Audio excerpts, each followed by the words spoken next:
I would submit that this case is probably the most difficult and shocking case that this county in St. Johns County has dealt with.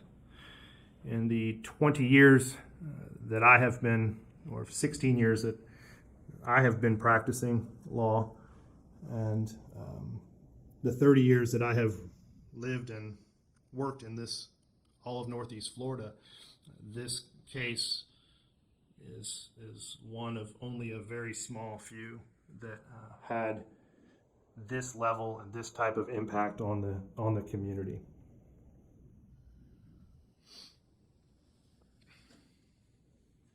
This court gives this factor great weight.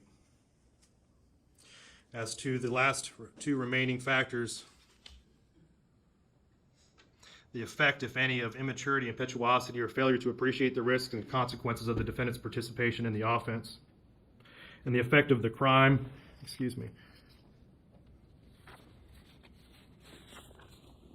and the nature and circumstances of the offense committed by the defendant. These factors are somewhat combined.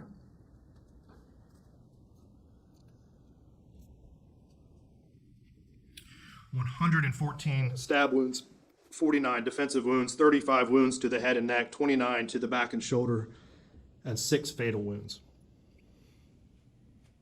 This court has reviewed and seen more than its fair share of autopsy photos. The autopsy photos in this particular case were particularly difficult. The 49 defensive wounds indicate that Tristyn Bailey was conscious, that she was aware, and that she was doing everything she could to fend off this attack.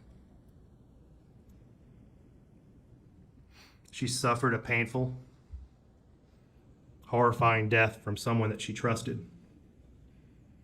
Her screams were most likely stifled by her own suffocating lungs. He lured her into a secluded place in the woods near his home, a person that she trusted, and he led her there under false pretenses. There was a heightened level of premeditation in this case. Based on the prior statements that he made to his girlfriend and his friend, he indicated that he was going to kill someone. At which point he determined that it was going to be Tristyn Bailey, I don't know. But there was going to be a victim. He indicated that how he was going to do it, that he would take them into a wooded place, that he would stab them,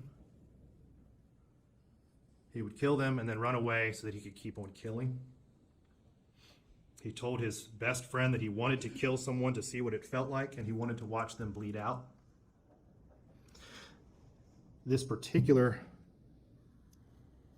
crime was committed with the weapon of choice as a knife, which he nicknamed Poker. That required a up-close, personal, type of murder that is rare. It's unique. The court accepts that in 2019, of all juvenile arrests, only 7% were violent and only 1% of those were homicides. This crime is clearly an outlier, and it was shocking, and it is shocking to the conscious. This court finds that the defendant's participation in this offense was not the result of immaturity or impetuosity. He understood the risks and consequences of his actions. He previously told his girlfriend that he was going to do this. That clearly shows that he had been planning it. He attempted to cover it up by disposing of the murder weapon and throwing it into a lake.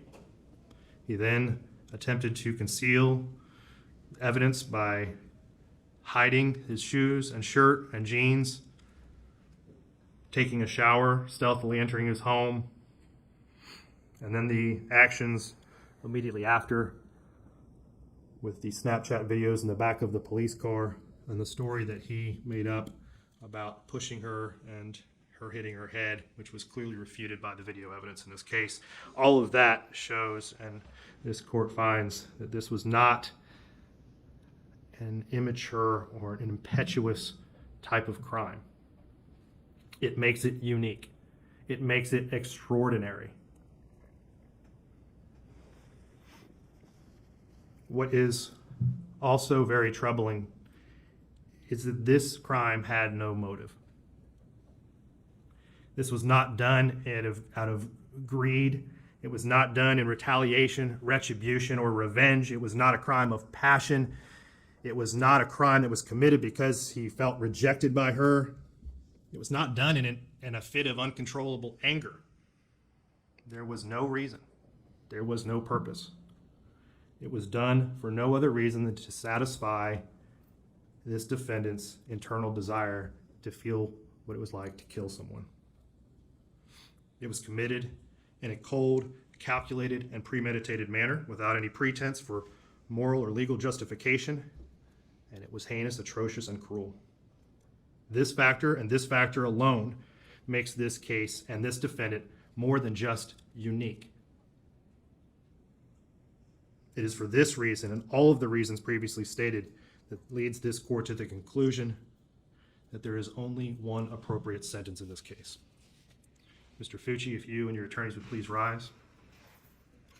Counsel, is there any legal reason why this court cannot impose sentence at this time? No, sir. Mr. Fucci, having entered a plea of guilty to the crime of first-degree murder, I adjudicate you guilty of the premeditated first-degree murder of Tristyn Bailey. I sentence you to life in prison.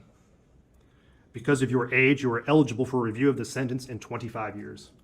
I order the Department of Corrections to notify you when you are eligible to apply for your review hearing. Madam Clerk, if you will please impose the minimum fines and court costs. Mr. Fucci, you have 30 days to appeal the legality of this court's sentence. If you wish to appeal but cannot afford an attorney, one will be appointed for you. You will be taken back to the Duval County Jail and then transported into the Florida State Prison System. We are adjourned.